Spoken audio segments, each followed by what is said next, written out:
Sir इजाज़त। अस्सलामु अलैकुम, मैं हूँ सैयद जमाल और आपको यंग पाकिस्तान में खुशामदीद। आजकल जो एक फ़िज़ा छाई हुई है या नो कॉन्फिडेंस वाली, तो इसके बारे में हमने दावत दी है अपने मेंटर, अपने उस्ताद सर अहसान साहब को। अस्सलाम वालेकुम सर। वालेकुम सर अस्सलाम, कैसे हैं कैसे हो जमाल, आप? कैसी तबीयत है? अल्हम्दुलिल्लाह सर, बिल्कुल ठीक। आप सुनाएं, ठीक हैं? अल्हम्दुलिल्लाह, अल्लाह सर का जी, ये जो एक पुरफ़िज़ा है नो कॉन्फिडेंस की, हुँ, तो ये क्या सीन है सर, ज़रा समझाएंगे आप? ये दरअसल कह सकते हैं कि एक तरीके से कहने को तो ये जमहूरियत का हुस्न है, जी। लेकिन चूँकि हमारे जैसे माशरे में या हमारे जैसे मुल्क में जमहूरियत का कोई हुस्न ही नहीं है। ऐसे ही। तो ये एक चीज़ जो कि काफ़ी अच्छी है, अगर आइनी लिहाज से देखा जाए, तो ये भी हकीकत में हमें एक बड़ी कोई डिस्टर्बिंग सी लग रही है।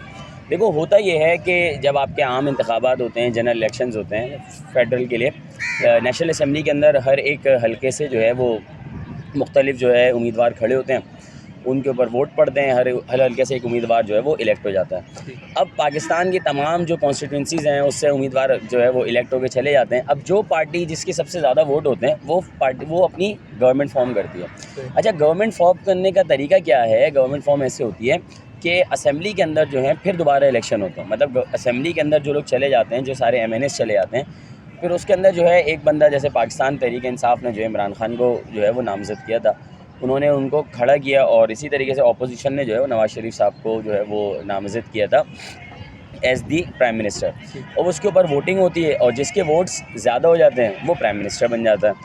तो देखें, अब होता ये है कि इसके अंदर कोई भी पार्टी जो है, अगर इतनी वाज़ेह अक्सरियत हासिल कर ले कि उसको अपने साथ किसी को मिलाने की ज़रूरत ना पड़े, सही। तो उसको इन तमाम मसाइल का सामना नहीं करना पड़ता जो कि मौजूदा दौर में पाकिस्तान तहरीक इंसाफ को करना पड़ रहा है। ठीक। लेकिन चूँकि पाकिस्तान तहरीक इंसाफ की तकरीबन कोई 150-155 सीटें थीं 2018 के इंतखाबात में, जो कि इतनी नहीं थी जितनी उनको हुकूमत बनाने के लिए तकरीबन शायद 172 की ज़रूरत है, जो पाकिस्तान के अंदर इसको ज़रूरत है। तो उसकी वजह से आपको क्या करना पड़ता है, आपको कुछ पार्टनर्स जोड़ने पड़ते हैं, आपने कुछ जो है सियासी दूसरी जमातें जो हैं उनके साथ आप इत्तेहाद करते हो। जो इंडिपेंडेंट जो इलेक्शंस लड़ते हैं उसके अंदर जो इंडिपेंडेंट विनर्स होते हैं, मतलब जिनका ताल्लुक किसी भी पार्टी से नहीं होता, आप उनको अपने साथ जोड़ते हो। तो जब आप उनको अपने साथ जोड़ते हो तो फिर वो आपके हक़ में, जब असेंबली में इलेक्शन होता है, स्पीकर के लिए भी होता है और फिर उसके बाद जो है वो प्राइम मिनिस्टर के लिए होता है, उसके अंदर आपके हक़ में वोट दे देता है। अब होता ये है कि आइन एक वो देता है, इसके अंदर आइन ने एक हक़ दिया है तमाम एमएनएस को, तमाम पार्टियों को, कि जैसे फॉर एग्जांपल 2018 में खान साहब जो है वो पीएम बन गए, तो अब अगर ये चीज़ फ़ील की जाती है कि खान साहब की परफॉर्मेंस अच्छी नहीं है, या आइन के अंदर, या जो आपकी पार्लियामेंट है, पार्लियामेंट के अंदर जो वोट्स हैं, या पार्लियामेंट के अंदर जो एमएनए हैं वो प्राइम मिनिस्टर से खुश नहीं है, तो एक दोबारा वोटिंग का जो है ना एक तरीका है ये नो कॉन्फिडेंस मोशन। तो अपोजिशन एक बिल, एक तरीके से अपनी रेजोल्यूशन लेकर आती है, नो कॉन्फिडेंस मोशन लेकर आती है, वो स्पीकर को जमा कराती है, स्पीकर उसके ऊपर फिर असेंबली का इजलास बुलाता है, जिसके अंदर दोबारा से वोटिंग होती है। तो सर मतलब पहले जो नेशनल वाइज होते हैं वो वोट, तो उससे हम एमएनएस सेलेक्ट करते हैं, फिर वो जाके इलेक्ट करते हैं प्राइम मिनिस्टर को। बिल्कुल बिल्कुल। तो सर जी, अगर अभी जो नो कॉन्फिडेंस चल रहा है, स्पीकर को दरख्वास्त आई और उन्होंने फिर दोबारा वोटिंग होगी अभी। हाँ, तकरीबन 28 तारीख की जो है भी एक्सपेक्टेड डेट है कि उस पर होगा। तो सर जी, इनमें इत्तेहादी कौन है? देखो, पीटीआई ने जो 2018 में पीटीआई के जो दो बड़े इत्तेहादी थे वो थी पाकिस्तान मुस्लिम लीग काफ, ये जो इनकी है, जिनके स्पीकर हैं मंजूर इलाही साहब वगैरह जो हैं, चौधरी शहजाद हुसैन वगैरह, ठीक है ना, और परवेज़ इलाही साहब जो हैं, ठीक है जी। और दूसरी इनकी इत्तेहादी थी मुत्तहिदा कौमी मूवमेंट पाकिस्तान, ठीक है, कराची से। तो अगर हम देखें एमक्यूएम की करीबन 7 सीटें हैं जहाँ तक मेरा ख्याल है असेंबली में। हाँ, नेशनल असेंबली में, और तकरीबन मुस्लिम लीग काफ की भी कमोबेश इतनी है। सही। और इसके अलावा इनके साथ बहुत सारे जो है वो आज़ाद उम्मीदवारान थे, जो कि पंजाब से, सिंध से और मुख्तलिफ मुल्क के हिस्सों से जो है, जिसके अंदर बलूचिस्तान से एक बहुत बड़ा हिस्सा है, क्योंकि बलूचिस्तान से जनरली जो है आज़ाद उम्मीदवार जो हैं वो काफ़ी जीतते हैं वहाँ पे, क्योंकि उनका निज़ाम है, कबायली निज़ाम है, तो वो कबाइल के जो सरदारान होते हैं वही अपनी कॉन्स्टिट्यूंसी से जीत कर आते हैं, तो वो इनके साथ इत्तेहाद में थे। लेकिन अब जो मामला चल रहा है वो ये चल रहा है कि जोड़ तोड़ की सियासत है। जोड़ तोड़ की सियासत क्या है, जो मैंने शुरू में बात की थी कि ये जमहूरियत का हुस्न है। जमहूरियत ने आपको ये हक़ दिया है कि अगर आपको लगता है कि आपका प्राइम मिनिस्टर जो है वो सही नहीं है, तो आप री इलेक्ट करा लो। लेकिन उसका जो तरीक़ेकार पाकिस्तान के अंदर होता आया है, जो इस दफ़ा हो रहा है कि इसके अंदर एमएनएस को जो है, देखो, एक मैं भी 2 दिन पहले इंटरव्यू देख रहा था, बल्कि कल ही की बात है, काशिफ अब्बासी साहब जो हैं एआरवाई के, वो इंटरव्यू कर रहे थे एक ऐसे एमएनए का जो कि टूट चुका है, मतलब पीटीआई के राजा रियाज साहब। तो उन्होंने बोला कि दुनिया में 3 चीज़ों के ऊपर बड़ी जंगें हुई हैं, ज़र और ज़मीन, ऐसे ही। और इसके ऊपर किसी की भी वफ़ादारी को ख़रीदा जा सकता है। तो चूँकि राजा रियाज साहब ने अपने इंटरव्यू में एक बात बोली कि मैं अगली दफ़ा फिर इलेक्शन लड़ूंगा, और अगली दफ़ा मैं इलेक्शन लड़ूंगा PMLN के टिकट पे। से। तो उन्होंने बोला इसका मतलब ये है कि अब चौथी चीज़ पे जिस पे वफादारी ख़रीदी जा सकती है वो क्या हो गई? टिकट। से। तो अब ये है कि वफादारियाँ बिकती हैं, तो वफादारियाँ ख़रीदने और बिकने का, अच्छा इसको जो MNAs नाम दे रहे हैं वो कह रहे हैं ज़मीर की आवाज़ का। देखो ज़मीर की आवाज़ सही है, अगर आप बोलते हैं यार महंगाई है, ठीक है, और दूसरे मसाइल हैं। खान की थोड़ी सी पर्सनैलिटी है भी, कि खान जो है वो थोड़ा सेल्फ सेंट्रिक हैं पर्सनैलिटी वाइज, क्योंकि वो काफ़ी रिजिड हैं अपने उसमें। तो काफ़ी लोग जो हैं उनको ये भी इनके मसाइल हैं कि खान जो है वो अपनी थोड़ी सी बात को बरतर रखते हैं, और कुछ लोगों को ये मसाइल हैं कि जो उन्होंने अपने मुशीर रखे हुए हैं खान साहब ने, जिसके अंदर ये शहबाज गिल वगैरह जो हैं। अब नहीं, फवाद चौधरी मिनिस्टर हैं, वो मुशीर नहीं है। मुशीर क्या होता है, वो इलेक्ट होके नहीं आता। अब जो फवाद चौधरी साहब जो हैं वो मिनिस्टर हैं, वो इलेक्ट होकर आए, फिर उन इलेक्ट होने के बाद जब प्राइम मिनिस्टर बन जाता है, प्राइम मिनिस्टर अपनी कैबिनेट बनाता है MNAs में से, तो वो कैबिनेट का हिस्सा है। लेकिन मुशीर जो होता है वो कैबिनेट, मतलब वो इलेक्ट हुआ नहीं होता, वो आप फॉर एग्जांपल अगर कोई भी काबिल बंदा जैसे कि आप हो, अब उनको आपके बारे में जैसे आपका एक टैलेंट है, आप बहुत अच्छे से बात कर सकते हो, तो खान साहब ने आपको हायर कर लिया एज अ इंफॉर्मेशन मिनिस्टर, वज़ीर इत्तलात के तौर पे जो है आपको कहते हैं हायर कर लिया, जो आपका काम ये है कि आपने गवर्नमेंट के जो भी स्टेप्स हैं उसको जाके मीडिया पे देना है। तो इस तरीके से मुशीर जो हैं वो उन्होंने रखे हुए होते हैं, मुशीर भी इन्होंने रखे होते हैं। मुशीर जो है ना वो इलेक्टेड नहीं होते, मुशीर जो है वो आप किसी को भी रख सकते हो। तो खान साहब ने बहुत सारे मुशीर रखे हुए हैं, इसके ऊपर भी बहुत सारे लोगों को तहफ़्फ़ुज़ात हैं कि वो मुशीर क्यों है भाई, वो आवाम के लोग थोड़ी हैं, वो आपने अपनी तरफ से रख दिए। असल में बात यह है कि खान साहब की एक अपनी बहुत बड़ी गलती थी, 2018 में बोलें या 2016 या 15 में बोलें। खान साहब का एक 1997-96 में जब उन्होंने पार्टी बनाई तो उनका एक बड़ा वो था कि हमें दिलेर लोग चाहिए, हमें बहादुर लोग चाहिए, हमें वो नहीं चाहिए जो कि अपने ज़ाती मफाद का सोचा, हमें वो चाहिए जो कि पाकिस्तान का सोचा। और इसी मोटो पे जो है इमरान खान साहब खड़े रहे काफ़ी अरसे तक। लेकिन इनकी सियासत में या पाकिस्तान तहरीक इंसाफ की पॉलिसीज़ में एक शिफ्ट नज़र आता है हमें 2011 के बाद से, जब जहाँ से जो विकेट गिरी वो विकेट जो है वो PTI में शामिल हो गई। इसके अंदर बहुत सारे मेन स्ट्रीम, अगर आप मिनिस्ट्रीज़ में देख लें तो शाह महमूद कुरैशी साहब जो हैं वो पहले पीपल्स पार्टी के साथ एफिलिएट रह चुके हैं। इस तरीके से हफीज़ शेख साहब वो पहले पीपल्स पार्टी के साथ एफिलिएट रह चुके हैं। Fawad Chaudhry Peoples Party PMLN दोनों के साथ एफिलिएट रह चुके हैं, और ऐसे सो ऑन बहुत लंबी लिस्ट है।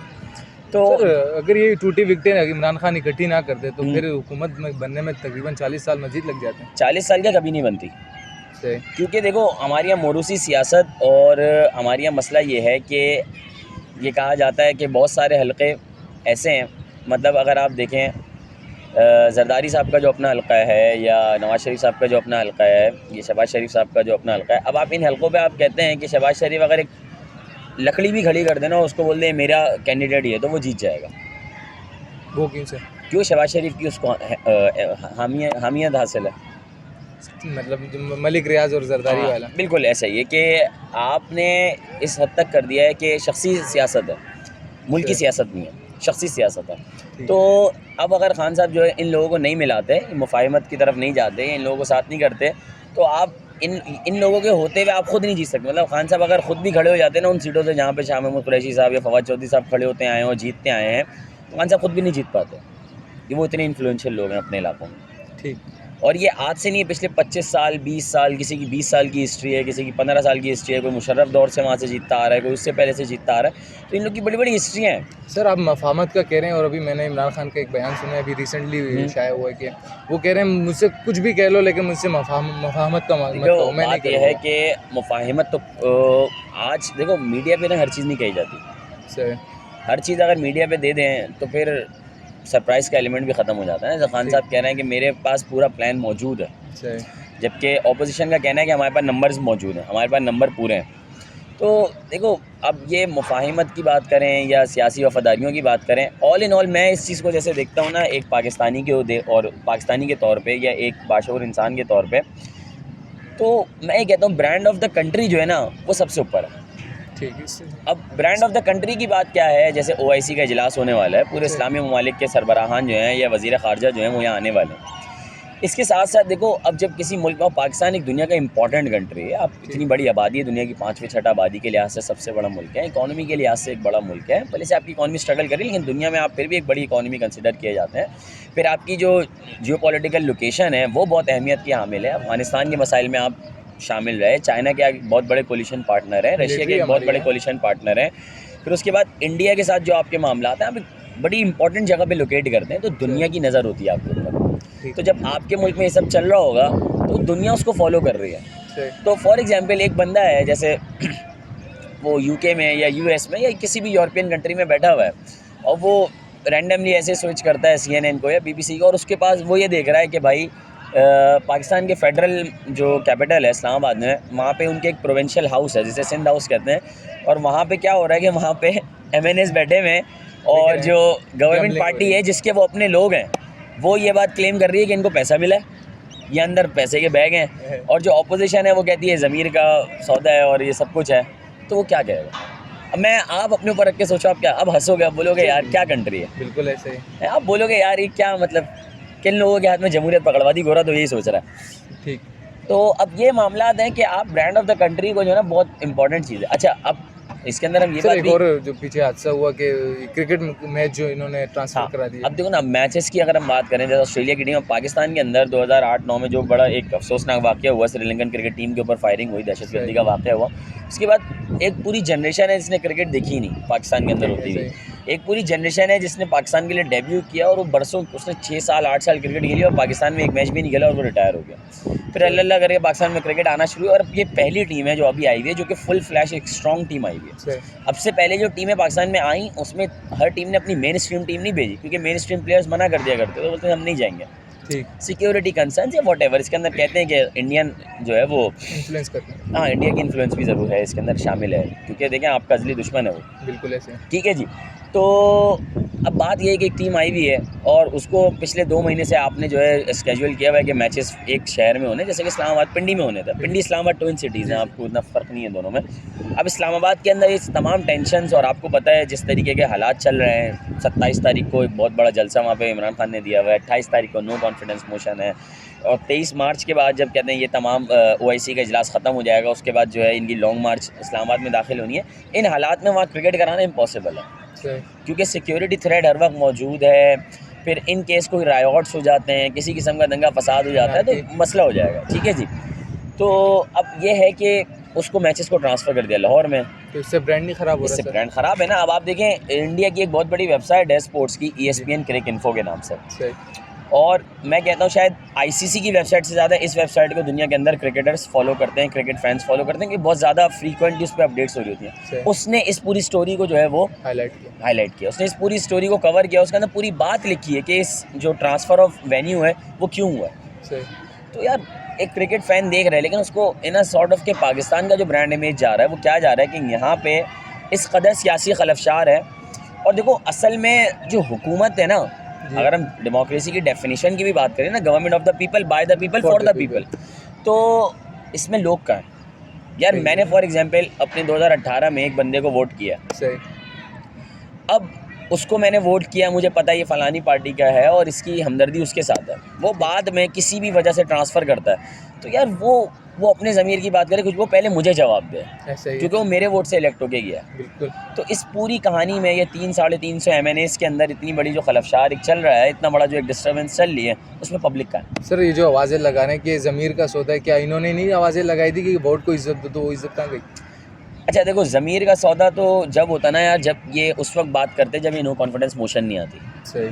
नो कॉन्फिडेंस मोशन से पहले अगर कोई बंदा आके बोलता है कि यार मैं खान साहब आपसे इख्तिलाफ़ करता हूँ, मैं पार्टी छोड़ रहा हूँ, और ना सिर्फ पार्टी छोड़ रहा हूँ बल्कि उस टिकट पे भी थूकता हूँ जो टिकट तुमने दिया, मैं अपनी सीट से भी रिज़ाइन करता हूँ, MNA-शिप से भी रिज़ाइन करता हूँ, फिर बात बनती, मैं MNA-शिप से रिज़ाइन करता हूँ, मैं दोबारा अपने हल्के में जाऊँगा, मेरे हल्के की आवाम मुझ पर भरोसा करती है, मैं फिर इलेक्शन जीतूँगा और जाके अपोजिशन बेंचों पर बैठूँगा। लेकिन अब आपको ये नज़र आ रहा है कि यार अब दूसरी तरफ देखें, ऐसे ही तो कोई वफादारी नहीं बदलता ना। मतलब आप अगर हुकूमत में मौजूद हैं और हुकूमत की आप साथ बैठे हैं, तो बहुत सारे फ़वाइद आपको मिले हुए होते हैं भाई। बिल्कुल, ठीक है ना, मराहत है, बहुत कुछ है। अब आप ऐसे ही जाके बैठ रहे हो और फिर आपको ये भी पता है कि इन केस अगर ये नो कॉन्फिडेंस मोशन जो है वो फेल हो जाता है, तो आपका कोई सियासी फ्यूचर नहीं है। ठीक है जी, कोई आपका सियासी फ्यूचर नहीं है, आपकी आवाम आपको नहीं छोड़ेगी और PTI आपको दोबारा मुँह नहीं लगाएगी। सर आपने शुरू में एक बात की थी कि ये जो डेमोक्रेसी का हुस्न है, ये नो कॉन्फिडेंस।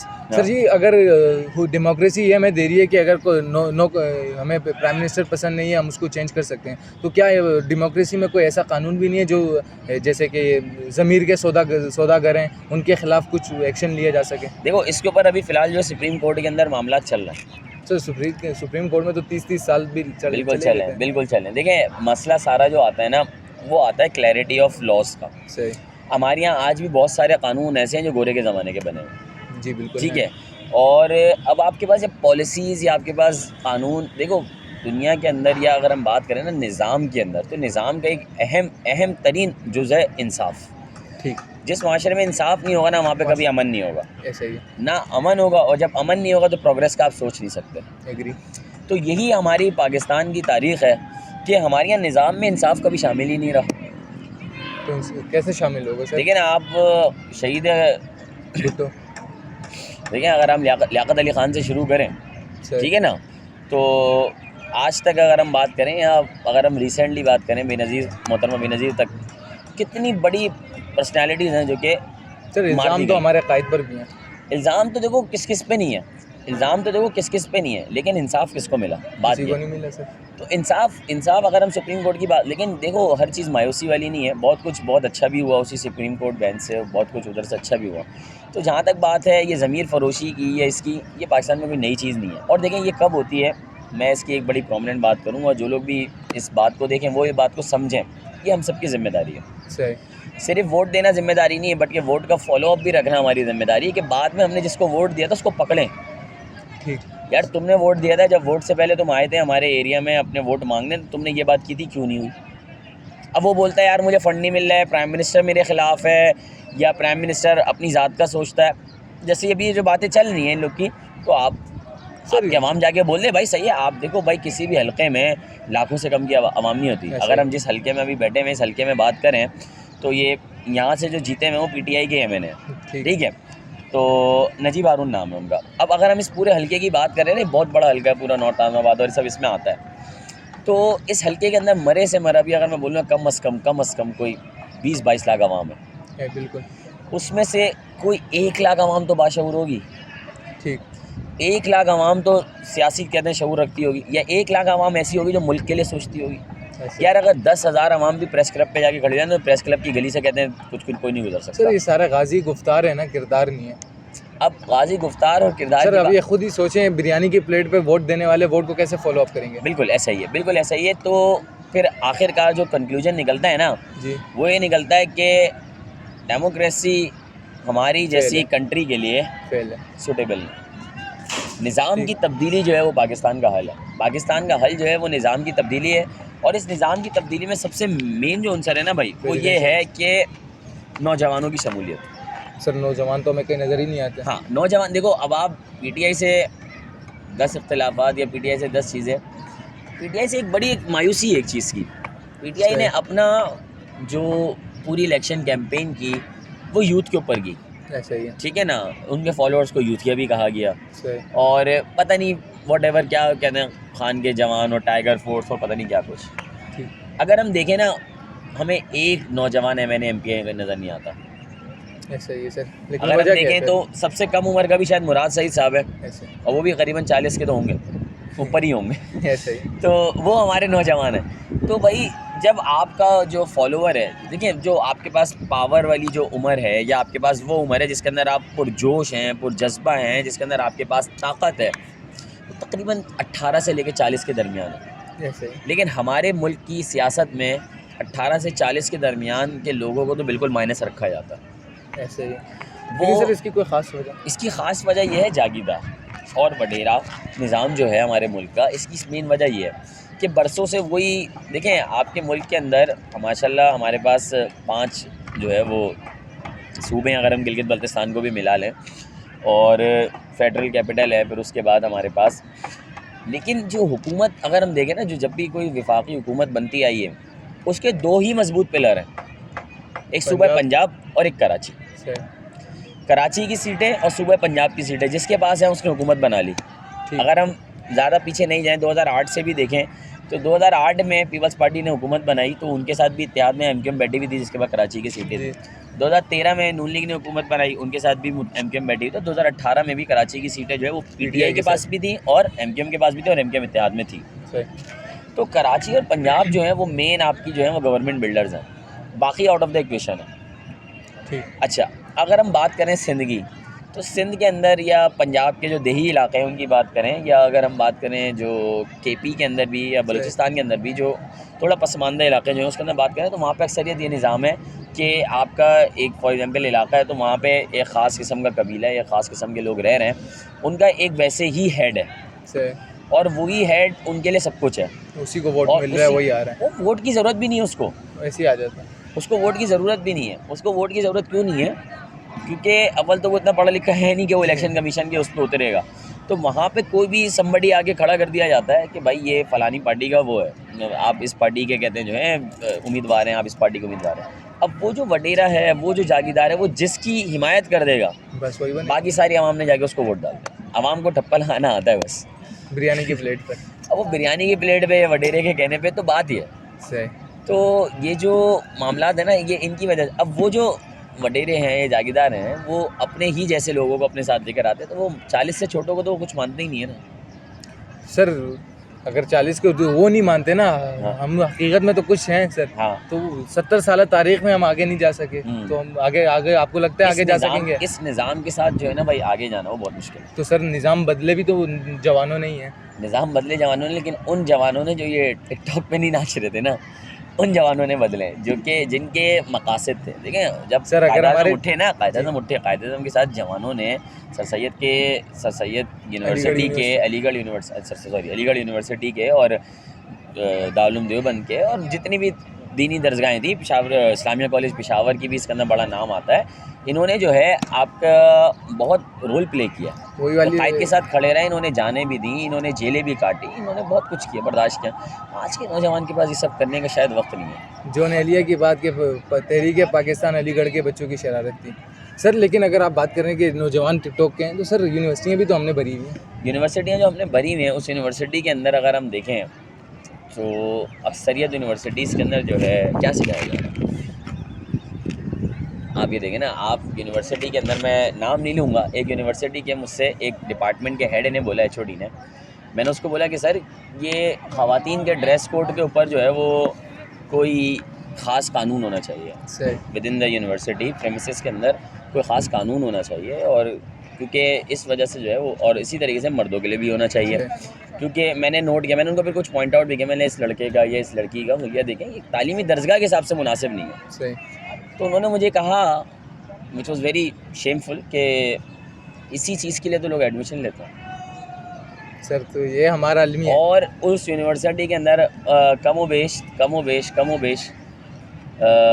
10 से 12 हज़ार जो हैं वो तलबा पढ़ता है। सर ये तो ट्रेंड है ना। अब ये ट्रेंड तो फिर वही वाली बात आ गई ना, जो आप कह रहे हैं कि नौजवान फिर यूनिवर्सिटी में तो भरी में, तो यूनिवर्सिटी भी उसी तरीके के लोग। तो आपके पास जो मुल्क का सोचने वाले या आपके पास जो ऐसे लोग हैं जो कि कुछ सेंसिबल थिंकिंग रखते हैं, वो बहुत थोड़े हैं सर। थोड़े ही तो तारीख बदलते हैं सर। थोड़े ही तारीख बदलते हैं, लेकिन थोड़ों के पास फिर एक माउंट ज़ेगुन जैसा बंदा हो, तो सर चाइना की तारीख बदल देने वाला एक बंदा हो, तो अब उनके पास एक सेंटर फिगर देखती है, यहाँ की अवाम इमरान खान को देखती है उस तरीके की फ़िगर के हिसाब से। लेकिन हालात बहुत मुख्तलिफ हैं और देखो गिरफ्त बड़ी मुश्किल है, क्योंकि उस कौम की ना हालत नहीं बदलती, इसे खुद ख्याल ना अपनी कौम की हालत, अपनी हालत को बदल लेंगे ना। तो मुँह से कहना बहुत आसान है कि मैं जान भी दे दूँगा और मैं ये भी कर दूँगा और मैं वो भी कर दूँगा, लेकिन जब किसी जलसे में या किसी रैली के अंदर पुलिस आगे सिर्फ डंडा निकालती है ना, तो आधी आवाम पहले ही भाग जाती है। सर अगर ऐसे लोग हैं, बिल्कुल हैं, तो हम जैसे भी तो हैं सर, जो मुल्क के लिए जान देने के हम रियलिटी हैं, हम कम हैं, हम बहुत कम हैं। हमें जो है ना असल में मसला एक ये भी चीज़ है हम जैसे लोगों के साथ, कि हम अपनी ज़ाती और अपनी इनफरादी जो ज़िम्मेदारी है उसको तो पूरा कर रहे हैं, लेकिन एक इज्तिमाई ज़िम्मेदारी भी है। इनफरादी ज़िम्मेदारी ये है कि आपने अपने तौर पे जो है ये समझ लिया कि ये ज़रूरत है और इस ज़रूरत को पूरा करने के लिए कोशा होगा। लेकिन एक इज्तिमाई जिम्मेदारी है कि इस पैगाम को अपने सीने में दफन नहीं रखें, इस पैगाम को जो है आप आगे लेके जाएं। खैरुकुम मन तअल्लमल कुरान व बिल्कुल, अल्लमा, कुरान इल्म हम में से बेहतरीन, तुम में से बेहतरीन, आप वसल्लम की हदीस है ना कि तुम में से बेहतरीन वो है जिसने कुरान करीम सीखा और उसे दूसरों को सिखाया। तो इल्म जो है अपने तक रखने का नाम नहीं, इल्म आगे पहुँचाने का नाम है। तो जिसके पास शऊर है, जिसको तमीज़ है, अक्ल है, अगर वो अपने हद तक रख के और बैठ के सिर्फ बातें करे तो वो कोई फ़ायदा नहीं है, वो उसको आगे लेके जाना चाहिए। सर बात चल रही थी नो कॉन्फिडेंस की। सर इमरान खान ने काफ़ी अर्सा पहले कहा था अगर मैं वजारत से हट गया तो मैं तुम्हें सड़कों पे ज़्यादा भारी पड़ूंगा। सर अगर दोनों ऑप्शन रखे जाएं, अगर इमरान खान वापस री इलेक्ट हो जाते हैं असेंबली से और इलेक्ट नहीं हो पाते, दोनों सूरतों में क्या होगा सर? देखो, वापसी इलेक्ट होना तो बज़ाहिर जो हालात हैं बहुत मुश्किल नज़र आ रहा है, बहुत मुश्किल नज़र आ रहा है। और अब जो कुछ खान साहब के जो बयानात नज़र आ रहे हैं या कुछ जो चीज़ें, तो इसका मतलब ये है कि अब वो प्लान बी पे ही काम कर रहे हैं। अब वो इसी चीज़ पे काम कर रहे हैं कि उन्होंने अपोजिशन बेंचों पे बैठ के क्या करना है। लेकिन मैं आपको एक बात बताऊं, नो कॉन्फिडेंस मोशन ने इमरान खान को जितना फ़ायदा पहुंचाया ना, उतना शायद इमरान खान के अपने दूसरे इनिशिएटिव्स ने नहीं पहुंचाया। कैसे? देखो, इमरान खान का एक बहुत पुराना एलानिया, उसका जो है ना एक एलानिया था कि जब मैं इन पे हाथ डालूंगा सारे एक हो जाएंगे। बिल्कुल, आवाम ने देख लिया और आवाम इतनी अक्ल रखती है कि भाई ये नज़र आ रहा है उसको ना कि ये क्यों एक हुआ है। मतलब एक बंदा जो कह रहा था कि मैं इसको लड़काना की सड़कों पे खींचूंगा और घसीटूंगा, सॉरी, और एक कह रहा था कि ये वो पता नहीं क्या क्या, खैर जो इन्होंने अल्फाज एक दूसरे को कहे, और आज एक बगल गिर होके बैठे हुए हैं। तो आवाम को भी नज़र आ रहा है, एक तो ये बात है। और दूसरी बात ये है जो खान साहब को फ़ायदा हुआ कि इस नो कॉन्फिडेंस मोशन ने मीडिया को और आवाम को महंगाई बुला दिया, ठीक है। और एक बात ये भी है कि जो खान के अपने लोग थे जो थोड़े से मायूस हो गए थे, या खान के अपने लोग थे जो ठंडे बैठे हुए थे, वो दोबारा पुरजोश होगा। सर बज़ाहिर देखें तो फ़ौज की सियासत में मुदाखलत नहीं करती, लेकिन अगर हम थोड़ी सी पिछली तारीख उठाएं तो फ़ौज का सियासत में काफ़ी असर व रसूख रहा है और इन्होंने इसमें हाथ भी डाले हैं। लेकिन बज़ाहिर अभी जो हालात हैं, फ़ौज ने अपने आप को किनारा किया हुआ है, नज़र नहीं आता कि फ़ौज का कोई हाथ है। अगर हम जमहूरी सेटअप की बात करें तो जमहूरी सेटअप में तो फ़ौज को ये बात कहनी भी नहीं चाहिए कि मैं न्यूट्रल हूँ, क्योंकि उसको होना ही न्यूट्रल चाहिए। सही, ठीक है, तो वो फ़ौज ये बात कर ही क्यों रही है? क्योंकि माजी में ऐसे मामलात रहे हैं जहाँ पे देखा गया कि फ़ौज इन्वॉल्व रही है। सर डेमोक्रेसी की आपने बात की, आपको लगता है यहाँ पर डेमोक्रेसी राइज है? यार, अल्फाज और किताबों की हद तक या सिस्टम की हद तक तो राइज है सर। मतलब मेरा यही कि जो डेमोक्रेसी राइज है किताबों में ही सही, वो डेमोक्रेसी है इन रियल मीनिंग नहीं है। इन रियल मीनिंग अगर देखें तो नहीं है। देखो, इन रियल मीनिंग ये है, जब पानामा का हंगामा हुआ तो दुनिया के बहुत सारे दूसरे लीडरों के नाम आए। हमें सही से इस वक्त तो उन ममालिक के और उनके नाम याद नहीं है, क्योंकि 2017 की 16 की बात है, ये 17 की बात है आई गेस।